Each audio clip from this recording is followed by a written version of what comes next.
Hi guys, welcome back. My name is Amanda for those of you that are new to the channel. For those of you that have been here before, we're in my nook. Welcome back again, and for family, hi, how you going?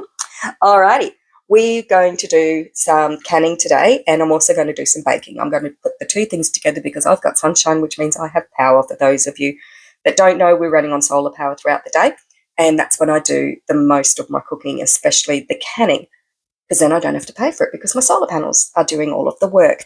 So I want to do a taco mix, and it's a recipe out of the family favourite cookbook that has been created over the last 20 plus years, and that was one of Mum's recipes. And on top of that, I'm going to do my cookie in a jar mix, which is another recipe to put into jars simply and then add water to. So that's what we're going to do today. So come along with me while we do a couple of really simple pantry fillers. As you know, we are filling the dry store pantries at the moment and making things quick and easy so that I can then make meals throughout summer and make bickies really quickly, because that's what I need to do, make some cookies. Alrighty, let's go. First thing is to find the recipe in amongst all of these recipes. Cajun. Here we go, taco seasoning. Let's go.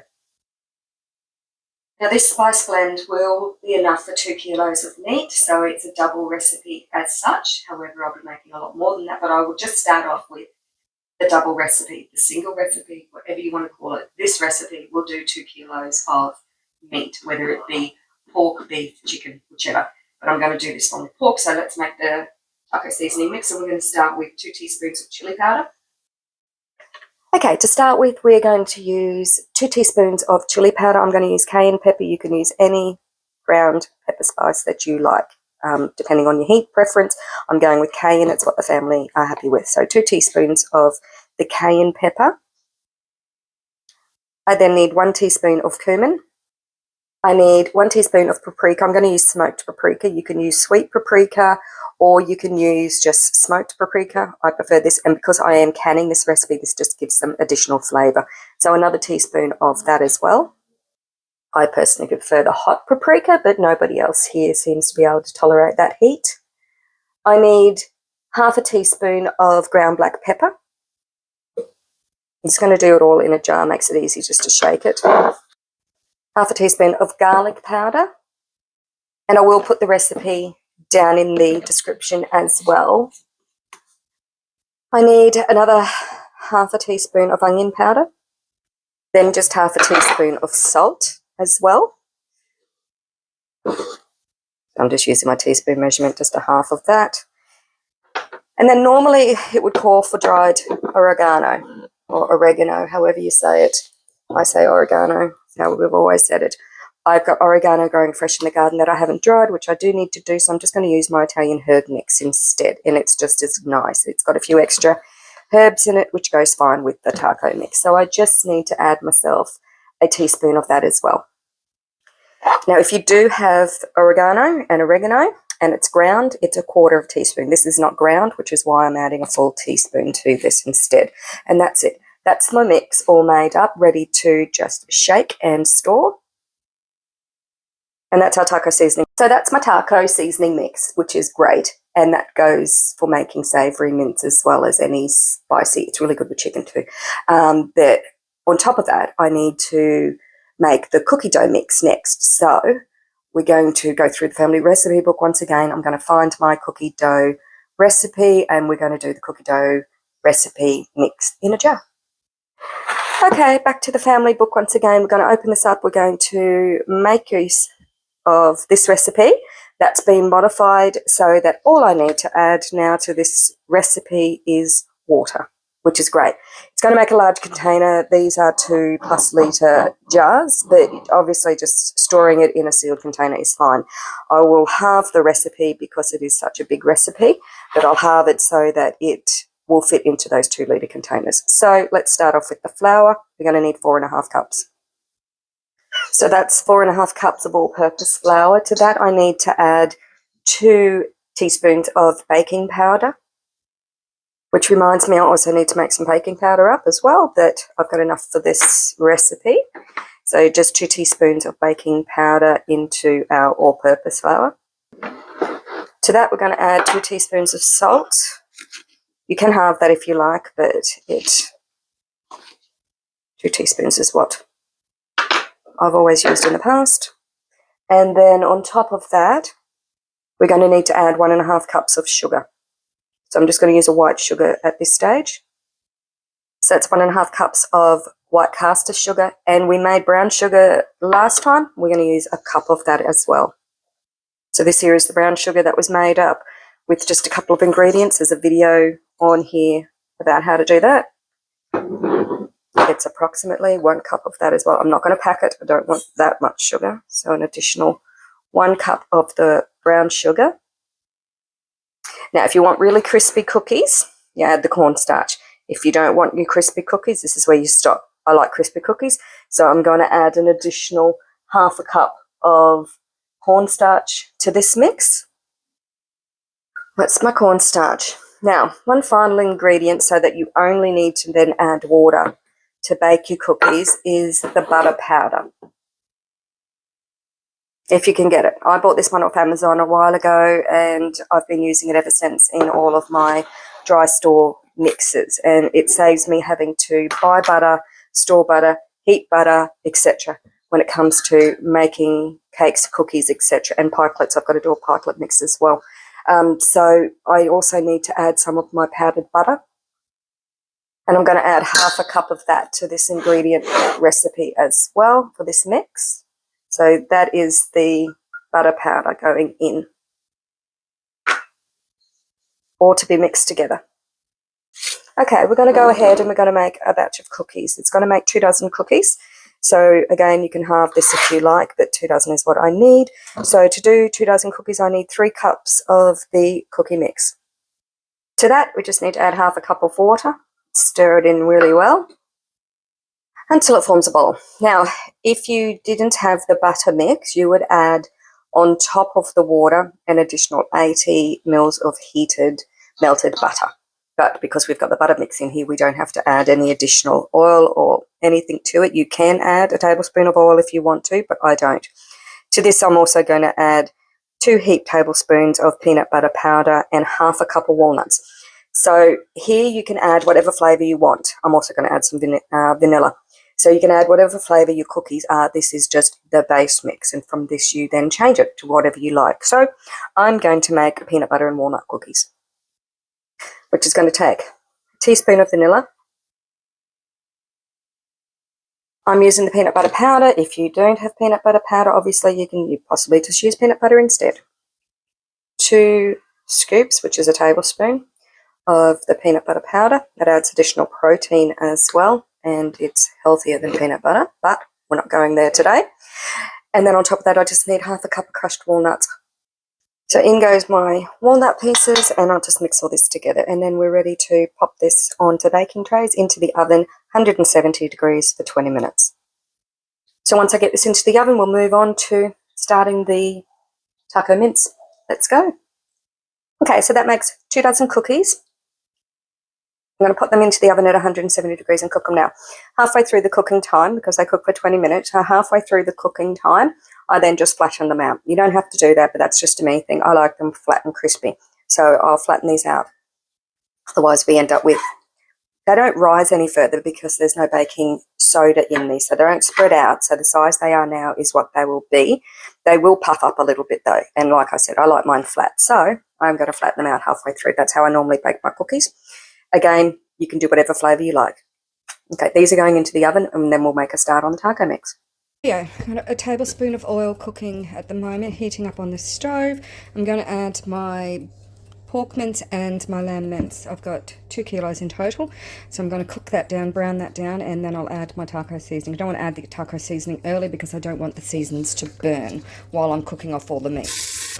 Alright, while that's cooking, I'll also add a jar of onions from the shelf as well, so that'll be 2 brown onions. Sorry for steaming you up. A jar of capsicums, so that's another 2 large capsicums diced up, and I'm also going to add 2 small jars of carrots that are already pressure canned as well. Get those all in, that way get some vegetables in amongst the mix of the taco mince that I'm making up. Now the onions, they were pressure canned for 40 minutes, the capsicums were pressure canned for 35 minutes, the carrots were done for 25 minutes.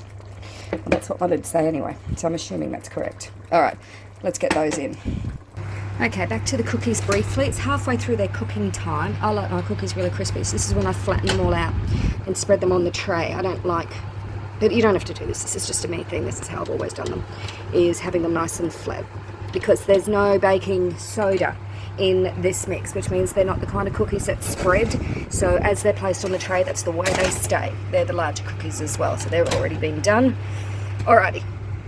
So they've still got another 10 minutes to go, so I can keep working on the taco mix, which I just need to add now that most of the meat has browned. I'm just finishing browning it all off. You can add whatever vegetables you like to this. You can turn this into a savoury mince if you like. I don't really mind. I'm actually canning this again. So once I've finished cooking it all off and all of that liquid has mostly evaporated due to the cooking process, then I will be putting this all back into jars as well and recanning it, pressure canning it, so that I've got quick and easy meals ready for summer, because it gets busy here. And as you can tell, I've just come in from outside, so I'm already out of breath just running around the property, just doing a few jobs. So I just need to quickly get this done, and then I can head back out before the rain comes, because we've got a storm on the way. So there's enough liquid in there now that I'm not worried about the spices burning and catching on the bottom. So I'm going to add all my taco mix that we made up earlier into that 2 kilos of mince. I have doubled the taco mix in the past. I can do it again, but I think one batch is enough that I've made up to do this amount of mince. I don't want to make it too strong, and if it isn't strong enough, I can always add more versus taking it out. So the taco mix that we made earlier, the recipe that I gave you, is what's been added to this 2 kilos of meat. Okay, now that it's completely browned off, remembering I'm going to pressure cook this, so I'm going to stop the cooking process here and get this into jars. It tastes amazing according to my son. He told me not to add anything extra, so I'm not going to add anything extra. Not even extra pepper, which is surprising.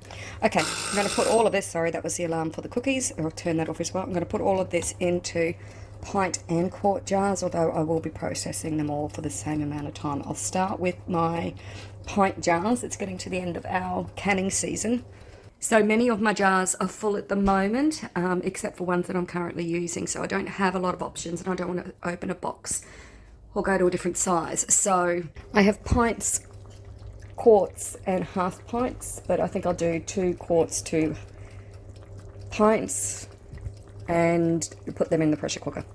I'm just going to add an extra jar. I was thinking about putting potatoes in as well, but I put in a quart of corn, just trying to make it so that the mince is not so overpowering in the recipe. I know this is a taco mince, but it's basically the savoury mince now that I've started to add all these veggies. It'll make it so that the meal sizes are a lot more economical, and this is actually going to be probably added to pasta later on. But the taco seasoning is so lovely with it, especially with the savoury mince. So once I've mixed all this up, it's ready to go into jars. So with canning, pressure canning, it's the ingredient that takes the longest to cook is the time that you use when you've got multiple ingredients in a jar. In my case, it's going to be the meat, obviously. So I'll be using the pressure standard times for using meat and minced meat in jars for doing this particular recipe. So ground or chopped mince meat, pints will be 75 minutes, quarts will be 90. So if I have got a mixture of pints and quarts in my canner, I'll be going for the full 90 minutes. So let's go fill up some jars. Okay, so in the bottom of my Presto, I'm going to add my 3 quarts of water, which is what's in my jars to warm them up so that I've got nice warm jars. And I'm not wasting the water here either. So following the instructions for your own canner, mine requires 3 to get me to, I have a line somewhere in my canner. I can never find it when I want to video it. Down there. There's a line way down the bottom there that I need to get it to. It's no big deal. It's 3 quarts. I'm just going to add my water, but following the instructions for your own canner. So now I've got 3 hot jars. I'm going to put my savoury mince into my hot jars with the taco seasoning mixed into it. So taco seasoned savoury mince. I'm going to be leaving a 1/4 inch head space when I'm doing it. Just want to get as much of the meat on the bottom first, and I am going to debubble it as well, hoping not to need any additional liquid other than what is already in the pot. That's the aim. So let's see how we go. Okay, got 3 of the quart jars, that's plenty, and a little bit left over, enough for maybe me to do 2 meal preps with some mashed potato, which is perfect. I can add 2 to the freezer as well. These ones I just need to wipe all of the rims down really well because it is a meat product, and then new tops and the rings go on and then into the canner, which is getting ready to heat up at the moment, so it's all very quick to get it all in now. So 3 brand new tops. Rings go on till they're finger tight, and then into the canner, which is coming up to temperature at the moment. 3 jars in there. I'll just put its lid on and bring it up to pressure. Okay, lining up my 2 arrows as you do, and then clenching the sides together until they're aligned. Now it's got a vent, which means I need to see a steady stream of steam for at least 10 minutes before I put its weight on. This takes about 10 minutes in this canner on an induction stove, so I've got 10 minutes. I can get the cookies out and finish that job as well. And there's our cookies, and they taste and smell amazing.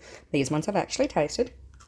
Now I'm going to let them dry and finish cooling, just to test their crunchiness, although they are pretty crunchy already. They've baked at 170 degrees, as you heard the alarm go off, for 20 minutes. Okay, so that's my batch of cookies done. They're just going to cool now on a tray while I'm waiting for that pressure canner to come up to temperature, because unfortunately the clouds are coming over, which means we're going to switch over to mains very shortly, so we're about to lose our free power for the day. So let's hopefully get that done. Although I do have to pressure can them for 90 minutes, so it will get to the point that I will go over to mains, so I'll just have to keep an eye on the pressure cooker or canner, just to ensure that it doesn't lose its pressure while we switch over to mains, because that takes a couple of minutes as well. Okay, back onto the job. Now that 90 minutes is for ground seasoned mince, and that is ground seasoned mince in that pressure canner. So that is the times that I've gotten from my book. This book, I should say, is from the University of Georgia, and it's the one that we use their guidelines for. We look it up online normally. I just happen to have the book, which is a lot easier for me to mark and tab things as I go along and do them, so I try to get my times correct. Okay, 10 minutes is up. I've just added my weight. I now need to wait for my pressure to build up to the 10, again another 10 minutes, then I can start my timer, which, because I've got the quarts in, I'm going to be doing 90 minutes. Okay, so my weight is jiggling. I'm at my 10 psi pressure, and I'll set my timer now for 90 minutes. Okie dokie, 90 minutes is up. The timer's gone off. So I'm just going to turn off the stove. Just going to let the pressure cooker come back to its temperature, and the jiggle will stop, obviously. The valve will then pop back down again to release the pressure once the pressure valve is back down to 0, and then it's safe to open the canner.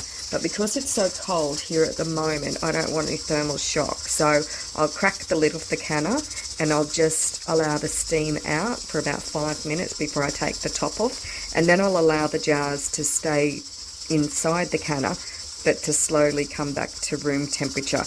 That way I don't have any additional siphoning, and I don't risk any thermal shock with my jars when it's so cold outside here versus the temperature that they're currently cooking in inside the canner, which is obviously quite hot. This will just take another few minutes before I crack her open. Okay, it's been 5 minutes. Pressure's come down by half, but my lock, this is the safety lock, the pressure safety lock, it still hasn't come down and depressed yet, so we're still at pressure, obviously, because my gauge says 5.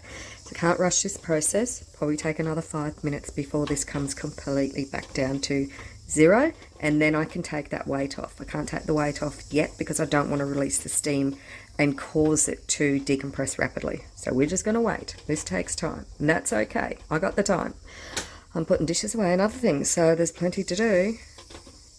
And I need to get on to making some more taco mix because we've used it all. Again, that's okay. I'm going to make some more. Okay, so my gauge is almost back to 0 if it's not on 0. Not time yet to release that steam valve because the pressure valve is still up. So I'm just waiting for that to drop down, and then I'll release the weighted valve so that any leftover steam can escape, and the pressure canner can then come back down to room temperature and pressure as well. So still waiting for that little seal to pop down. Before the lid went on, of course, I checked through the valve to make sure that I could see through it, because that's one of the safety key things that you need to do before you start. You need to check your seal as well as to check through the eye to ensure that that's not blocked at all, and to make sure that that valve inside has been tightened and it hasn't come loose during previous cooking processes. All right, we'll just be another minute and then I'll be able to take the valve off. Down she goes. Only took another 30 seconds. All right, so I can now remove the weighted valve.